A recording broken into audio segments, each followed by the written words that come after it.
अजमेर शरीफ का पूरा इतिहास बताएंगे और साथ में यह भी बताएंगे कि अजमेर शरीफ, जो कि एक हिंदू राजा पृथ्वीराज चौहान का गढ़ था, वहां एक फकीर का दरगाह कैसे बन गया। दोस्तों, अजमेर में उस वक्त एक मंदिर हुआ करता था जो अजमेर का सबसे बड़ा मंदिर हुआ करता था, और वह मंदिर सिर्फ राजाओं और रानियों की पूजा के लिए खास हुआ करता था। मंदिर के साथ ही एक तालाब था जिसका नाम अना सागर था। हिंदू उस तालाब के पानी को बहुत ही बरकत वाला, पवित्र समझते थे। उनका मानना था कि जो इस तालाब में नहा ले उसके सारे पाप धुल जाते हैं।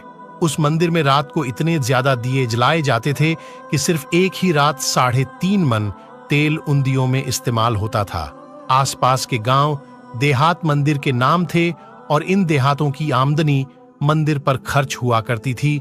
मंदिर में हजारों नौकर थे जिनका काम आने वाले लोगों की सेवा और देखरेख करना था, और वह बताया करते थे कि कौन सा भगवान बेटे देता है और कौन सा देवता सेहत और तंदुरुस्ती देता है और किस मूर्ति की पूजा करने से दौलत बढ़ती है। ख्वाजा गरीब नवाज रहमतुल्लाह अल वहां आए और अना सागर की कुछ दूरी पर चटाई बिछाकर अपने मुरीद के साथ बैठ गए। असर का वक्त था, लिहाजा आप ख्वाजा साहब ने हजरत कुतुबुद्दीन रहमतुल्लाह अलैह से अजान देने को कहा। कुफर शिर्क से भरे अजमेर में अल्लाह के एक होने और हजरत मोहम्मद सल्लल्लाहु ताला अलैहि वसल्लम के रसूल होने का यह पहला ऐलान था। वहां रहने वाले लोग इस्लाम के बारे में कुछ भी नहीं जानते थे। चुनांचे अजान की आवाज सुनकर वह हैरान हुए और अपने घरों से निकलकर सब ख्वाजा गरीब नवाज और उनके मुरीद को देखने लगे, और अना सागर के पास भीड़ लग गई। ख्वाजा गरीब नवाज और उनके मुरीद ने अना सागर के पानी से वजू किया और नमाज पढ़ना शुरू कर दिया। सब हिंदू हैरान रह गए। वह सोच रहे थे कि सब भगवान तो मंदिर के अंदर है, तो ये लोग खड़े होकर कौन से भगवान के आग झुक रहे हैं। शाम हुई तो राजा के ऊंट जो दिन में चरने के लिए गए थे अपने चरवाहों के साथ वापस आने लगे। इत्तेफाक की बात थी कि जहां हजरत ख्वाजा गरीब नवाज बैठे थे वह जगह राजा के ऊंटों के बैठने की जगह थी। चरवाहों ने बाबा साहब से कहा कि ओ बाबा साहेब, यहां से उठिए, क्योंकि यह जगह राजा के ऊंटों के बैठने की जगह है। ख्वाजा मोइनुद्दीन साहब ने फरमाया, इतना मैदान खाली पड़ा है, ऊंट तो कहीं भी बैठ जाएंगे, क्यों बेवजह हमें तंग करते हो।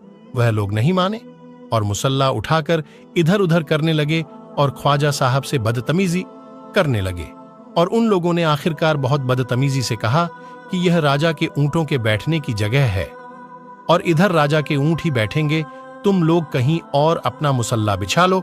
आखिरकार आप ख्वाजा साहब ने उठते हुए हजरत कुतुबुद्दीन से फरमाया, उठो कुतुबुद्दीन, ये कह रहे हैं कि ये ऊंटों के बैठने की जगह है, तो चलो मैं कहता हूं अब यहां सिर्फ ऊंट ही बैठेंगे।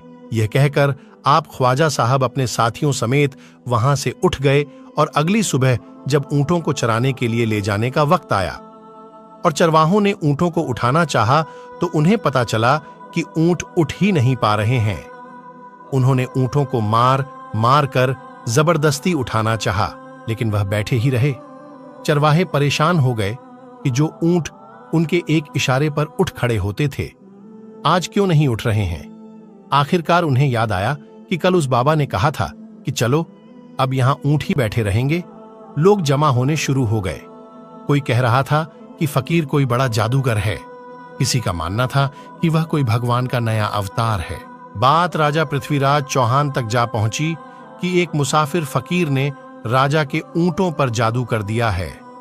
राजा ने हजरत ख्वाजा मोइनुद्दीन चिश्ती को खबर भेजा कि तुम कैसे फकीर हो जो बेजुबानों को बांध रखा है, ये बेचारे भूख और प्यास से मर जाएंगे, इसलिए मेहरबानी करके अपना जादू वापस ले लो। ख्वाजा साहब ने फरमाया, हम मुसलमान हैं और मुसलमान बद्दुआ नहीं करते और ना जादू करते हैं। ऊंट जिसके हुक्म से बैठे थे उसी के हुक्म से खड़े हो जाएंगे।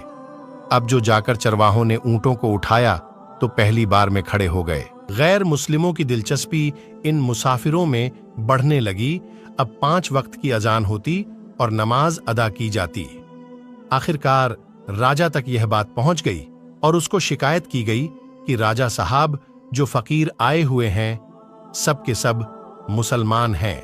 5 वक्त अजान देते हैं और हमारे पवित्र तालाब में हाथ मुंह धोकर गंदा करते हैं, हमारे धर्म के खिलाफ बातें भी करते हैं और कहते हैं कि यह मूर्तियां पूजने के लायक नहीं, ये तो सिर्फ एक पत्थर है, इसलिए इन्हें यहां से उठा लिया जाए। राजा पृथ्वीराज चौहान ने फकीरों को खबर भिजवाया कि तुम लोग गोश्त खाते हो, हमारे धर्म के खिलाफ बोलते हो और तो और हमारे पवित्र तालाब को अपने हाथ मुंह धोकर गंद करते हो, जो हम कतई बर्दाश्त नहीं कर सकते, इसलिए तुम्हारे लिए अच्छा होगा कि तुम यहां से चले जाओ।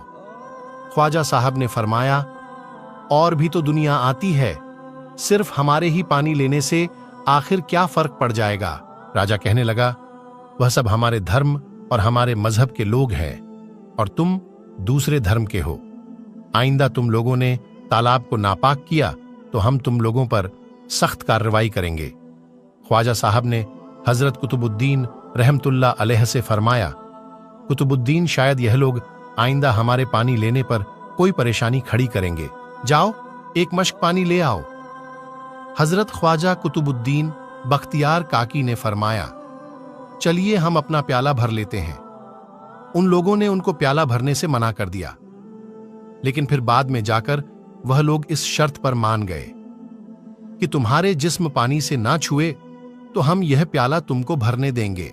मेरे दोस्तों, हजरत ख्वाजा कुतुबुद्दीन रहमतुल्लाह अलैह तालाब की पर जा बैठे और अपने प्याले को पानी में डुबो दिया।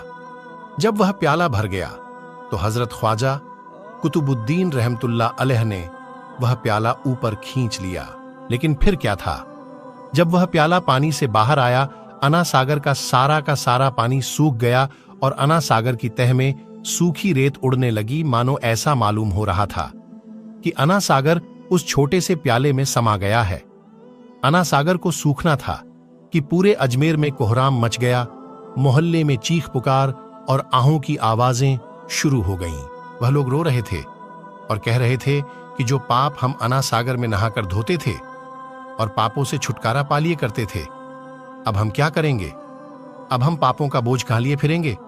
सारे इलाके में यह खबर फैल गई कि मुसाफिर फकीर ने जादू के जोड़ पर अना सागर को सुखा दिया है। दोस्तों, जानते हैं आगे क्या होता है? आगे हुआ ये कि राजा पृथ्वीराज चौहान अना सागर के सूख जाने की वजह से बहुत परेशान हुआ। उसने वजीरों को बुलाया, सबसे यही कहा कि फकीर या तो कोई जादूगर है या फिर वाकई कोई पहुंचा हुआ फकीर है। साथ ही उनकी परेशानी बढ़ गई कि अजमेर की रौनक तो थी अना सागर के दम से, इसकी वजह से लोग दूर दूर से अजमेर आते थे और अपना ईमान ताजा करके लौट जाया करते थे। अना सागर के सूख जाने से हिंदू धर्म को सख्त धक्का लगेगा और यह बड़ी शर्मनाक बात थी। आखिरकार यह कहा गया कि फकीर से बात की जाए कि आखिर वह फकीर चाहता क्या है। अगर वह कोई ऐसी बात चाहता है जो हमें पसंद आए तो फिर हम उसकी बात मान लेते हैं और उससे माफी मांग लेते हैं।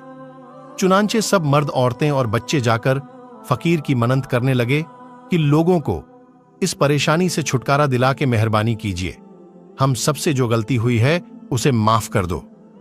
हम अपने पापों का बोझ लेकर कहां जाएंगे और कैसे सुकून पाएंगे, क्योंकि हम लोग उसी तालाब में अपने पापों का बोझ धो लिया करते थे। यह तरीका ज्यादा आसान था, लिहाजा तमाम लोग बाबा साहब रहमतुल्लाह अलैह के पास आए और बोले, बाबा तुम भी वजू कर लिया करना, लेकिन भगवान के वास्ते हमारा अना सागर हमें लौटा दो। हजरत ख्वाजा गरीब नवाज रहमतुल्लाह अलैह ने हजरत कुतुबुद्दीन बख्तियार काकी से फरमाया कि जाओ उसी प्याले को वापस तालाब में डाल आओ। जैसे ही वह प्याला तालाब में डाला गया, अना सागर के नीचे सारा पानी उछल उछल कर अना सागर में आ गया। इस पानी ने कई दिलों को धो डाला। हिंदू कौम के इतिहास की किताबों में भी हिंदू इतिहास के लिखने वाले इस बात को मानते हैं कि उस शाम 32,000 गैर मुस्लिम कलमा पढ़कर मुसलमान हो गए। उन गैर मुस्लिमों के मुसलमान हो जाने से हिंदू पंडितों और आम हिंदुओं पर भी गुस्से का तूफान खड़ा हो गया और वह सोच में पड़ गए कि फकीर अगर कुछ दिन और रहा तो देवी देवताओं का नाम लेने वाला कोई नहीं रहेगा। लिहाजा लोगों ने राजा को मजबूर किया कि जल्द से जल्द कुछ किया जाए। राजा ने मंदिर के बड़े पंडित रामदेव को बुलाया और उसे बाबा साहब से मुकाबला रखकर जल्द से जल्द उन्हें हराने और अजमेर से बाहर निकाल देने का हुक्म दे दिया। रामदेव अपने वक्त का माना हुआ पंडित था, जिसके इल्म की काबिलियत की दूर दूर तक धूम मची हुई थी। दरअसल पंडित शैतानी और जादुई ताकतों का मालिक था। उसने राजा पृथ्वी को यह यकीन दिलाया कि जल्द ही राजा कोई अच्छी खबर सुनेगा। रामदेव बाबा ख्वाजा साहब रहमतुल्लाह अलैह के पास आया और उल्टे सीधे सवालात करना शुरू कर दिया।